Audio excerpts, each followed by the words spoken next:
آپ کہتے ہیں کہ آپ نے نظم کی رعایت سے ترجمہ کیا ہے، اس کو آپ کیسے ایکسپلین کریں گے؟ ترجمہ کرنے کا مقصد کیا ہے؟ ترجمہ کرنے کا مقصد یہ ہوتا ہے کہ کسی کتاب کے مصنف نے جو بات کہی ہے وہ بات جیسے اس نے کہی ہے آپ ویسے اس کو منتقل کر کے دوسروں تک پہنچا دیں. یہی مقصد ہے نا ترجمہ کرنے کا.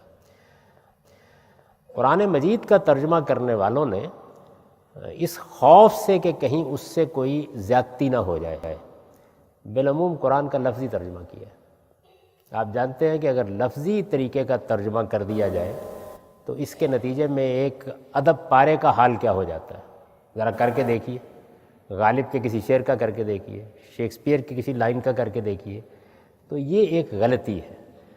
میں نے جرأت کر کے قرآن مجید کا ترجمہ اس طرح کر دیا ہے جس طرح میں سمجھتا ہوں کہ خدا نے یہ بات کہی. تو مجھے امید ہے کہ اس کے بعد یہ جو سوال لوگوں میں ہوتا ہے کہ ان کی سمجھ میں نہیں بات آئی، یہ ختم ہو جائے گا انشاءاللہ.